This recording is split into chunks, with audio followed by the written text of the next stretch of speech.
जब भगवान राम और रावण के बीच युद्ध अपने चरम पर था, तब रावण ने अपने पुत्र मेघनाद, जिसे इंद्रजीत भी कहा जाता है, को युद्ध में भेजा। मेघनाद ने अपनी शक्तियों का उपयोग करते हुए राम और लक्ष्मण पर घातक प्रहार किया। उसने शक्ति नामक एक दिव्य अस्त्र से लक्ष्मण पर वार किया, जिससे लक्ष्मण गंभीर रूप से घायल हो गए और बेहोश हो गए। लक्ष्मण की हालत अत्यंत गंभीर हो गई। वे मूर्छित होकर धरती पर गिर पड़े और ऐसा प्रतीत होने लगा कि उनका प्राण बचना कठिन है।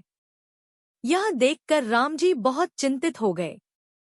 उन्होंने सुग्रीव, अंगद और अन्य वानर योद्धाओं से चर्चा की, लेकिन किसी के पास भी इसका कोई समाधान नहीं था। तब हनुमान जी, जो भगवान राम के परम भक्त थे, ने लक्ष्मण की हालत को देखकर तुरंत निर्णय लिया कि उन्हें किसी भी प्रकार से बचाया जाएगा। वैद्य सुषेण का सुझाव। सुग्रीव के कहने पर हनुमान जी वैद्य सुषेण के पास गए, जो लंका में रहते थे। सुषेण ने लक्ष्मण की नाड़ी देखी और कहा कि उन्हें बचाने के लिए संजीवनी बूटी की आवश्यकता है।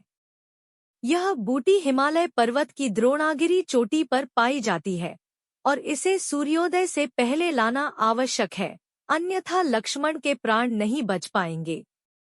हनुमान जी का हिमालय की ओर प्रस्थान।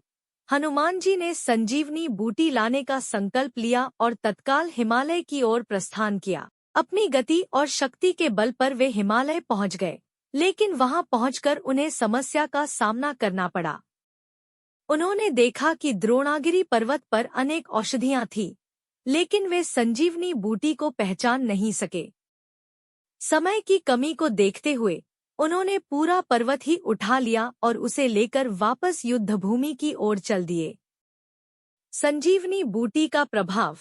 हनुमान जी जब संजीवनी बूटी के साथ लौटे, तब तक रात्रि का समय हो चुका था और सूर्योदय का समय नजदीक था। उन्होंने पर्वत को युद्धभूमि के समीप उतारा और वैद्य सुषेण ने संजीवनी बूटी को पहचानकर उसका उपयोग किया। संजीवनी बूटी के प्रभाव से लक्ष्मण जी तुरंत स्वस्थ हो गए और उन्हें फिर से चेतना प्राप्त हो गई। भगवान राम और समस्त वानर सेना ने हनुमान जी के इस महान कार्य के लिए उनका धन्यवाद किया। हनुमान जी की निष्ठा और भक्ति। हनुमान जी के इस कार्य ने उनकी भक्ति, साहस और शक्ति को उजागर किया। उनकी निष्ठा और भगवान राम के प्रति उनकी अटूट भक्ति के कारण ही वे इस कठिन कार्य को सफलतापूर्वक कर पाए। रामायण में यह कथा हनुमान जी की अद्वितीय शक्ति, भक्ति और सेवा भावना का परिचायक है। समापन। इस घटना के बाद लक्ष्मण पुनः युद्ध में शामिल हुए और उन्होंने अपनी वीरता से रावण और उसके योद्धाओं का सामना किया। हनुमान जी द्वारा संजीवनी बूटी लाने की यह कथा हमें सिखाती है कि सच्ची भक्ति और समर्पण के बल पर कोई भी कार्य असंभव नहीं है। हनुमान जी की भक्ति और साहस ने उन्हें अमर बना दिया और इस घटना ने रामायण की कहानी में एक अद्वितीय स्थान प्राप्त किया। वीडियो अच्छा लगे तो हमारे चैनल को सब्सक्राइब करें। राधे राधे जरूर लिखें।